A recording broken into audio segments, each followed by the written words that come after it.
So beta இந்த term 2023 UPSC civil service எக்ஸாமில் கேட்டிருந்தாங்க. ஸோ இது இஸ் ரிலேட்டட் வித் ஃபைனான்ஸ், அதாவது ஸ்டாக் மார்க்கெட் ரிலேட்டடான ஒரு டெர்மினாலஜி தான் இது.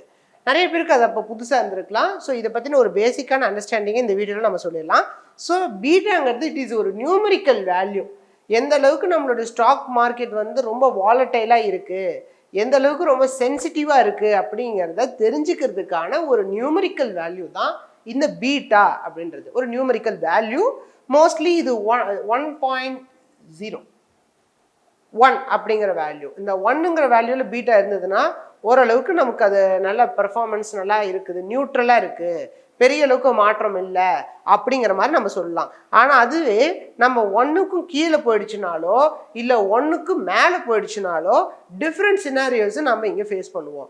இப்போ பீட்டாவுடைய வேல்யூ 1க்கு கீழே போயிடுச்சு அப்படிங்கிறப்போ அது வந்து டிஃபென்சிவ் அப்படின்னு சொல்லிட்டு சொல்லுவாங்க.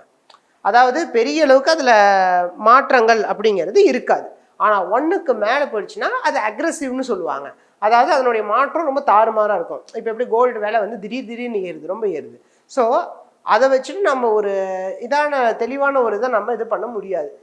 ஐம் ஸ்பீக்கிங் அபவுட் அது ஓரளவுக்கு பர்டிகுலராக ஸ்ட்ராங்காக இருந்ததுன்னா ஓகே. ஆனால் திடீர்னு டிராஸ்டிக்காக குறைஞ்சதுன்னா அது ரொம்ப சிக்கல்.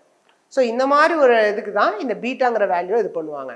பீட்டாங்கிற வேல்யூ நியூமரிக்கல் வேல்யூவை சிம்பலைஸ் பண்ணுற மாதிரி இந்த ஆல்ஃபாங்கிற வேல்யூ ஸ்டாக் மார்க்கெட்டில் பர்ஃபார்மன்ஸ், எந்த அளவுக்கு அந்த ஸ்டாக் நல்லா பெர்ஃபார்ம் பண்ணியிருக்கு அப்படிங்கிறத பற்றி பேசுகிறது தான் alpha. So beta and alpha இந்த கான்செப்ட்ஸ் வந்து நல்லா புரிஞ்சுக்கணும். புரிஞ்சிருந்தா நம்மளுடைய கரண்ட் அஃபேர்ஸில் அதை ஈஸியாக நம்மளால் கோரிலேட் பண்ணிக்க முடியும். தேங்க்யூ.